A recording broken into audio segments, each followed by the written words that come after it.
परीक्षा की तैयारी। स्टडी टिप्स के लिए नीचे पॉइंट्स दिए गए हैं। एक लक्ष्य जरूर चुनें। हमेशा नियमित आत्म परीक्षण दें। परीक्षा के पहले पढ़ाई पर निर्भर न रहे। हमेशा मन को शांत रखें। परीक्षा के आखिरी दिनों में रिवीजन के लिए टाइम बचाकर रखें। टाइम टेबल बनाएं। क्लास डिस्कशन में भाग लें। पढ़ाई करते समय बीच में थोड़ा सा विश्राम करें। किसी की भी सहायता लेते समय शर्माएं नहीं। पढ़ाई करने से पहले उसका टाइम टेबल बनाएं। पढ़ाई को बोझ ना बनाएं। अभ्यास समूह में करने की कोशिश करें। एक लक्ष्य जरूर चुनें। सबसे पहले अपने लिए एक लक्ष्य चुनें। उसके बाद सोचिएगा कि परीक्षा की तैयारी कैसे करें, क्योंकि जब आपको यही नहीं पता कि मुझे क्या करना है, कितने % अंक लेते हैं, तो आप उसके अनुसार पढ़ाई करने में मुश्किल होगी। इसलिए पहले अपना एक लक्ष्य सेट करें। हमेशा नियमित आत्म परीक्षण दें। एक नई अभियान की शुरुआत करें। हर दिन अपना आत्म परीक्षण देने का प्रयास करें। अपने दिन भर में जो भी पढ़ा हो उसे छोटे छोटे पॉइंट्स में अपने खुद की बुक में लिखें। फिर उसके निर्धारित प्रश्नों को बिना देखे लिखने की कोशिश करें। फिर उसको अपने दोस्त या शिक्षकों के सहायता लेकर टेस्ट लें। अगर यह मुमकिन नहीं है तो आप खुद ही अपने आंसर शीट को चेक करें।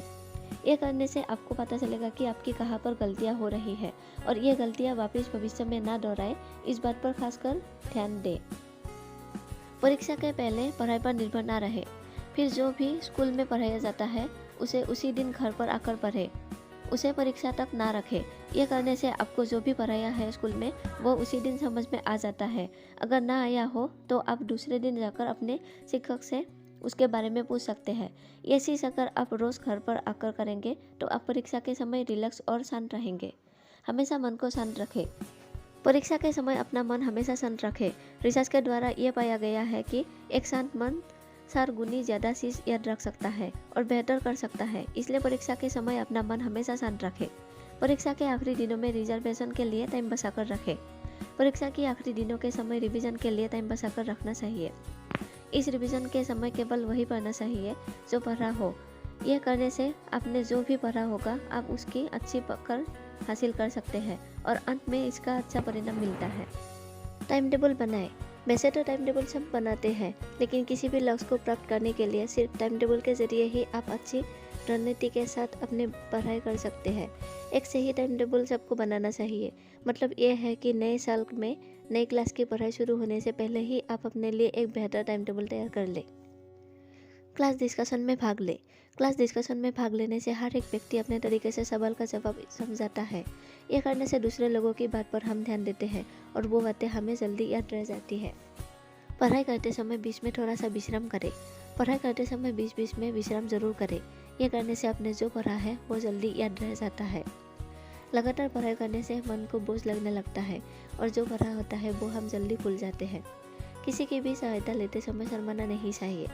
हर कोई हर एक विषय में होशियार नहीं होता। अगर हमें कोई भी विषय नहीं आता हो तो हमें किसी और से पूछने के लिए शर्माना नहीं चाहिए। यह करने से हम अपने विषय को अच्छे से मजबूत करते हैं। अगर हम शर्माएंगे तो वो विषय को अच्छे से याद नहीं कर पाएंगे और दिमाग में परीक्षा के समय वो दुविधा पैदा कर सकती है। पढ़ाई करने से पहले उसका टाइम टेबल बनाएं। पढ़ाई करने से हमेशा पहले ज़रूरी बात यह है कि हमें टाइम टेबल बनाना चाहिए।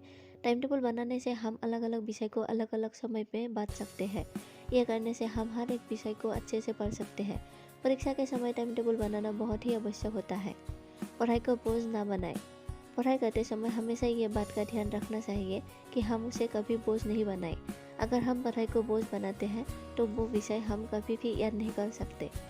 अगर हमें अव्वल नंबर लाने हैं तो पढ़ाई को इंटरेस्ट के साथ पढ़ना चाहिए और उसमें मन लगाकर अपना बेस्ट देने का प्रयास करना चाहिए। अभ्यास समूह में करने की कोशिश करें। 1 सर से 2 सर बेहतर है और 2 सर से 3 सर बेहतर है।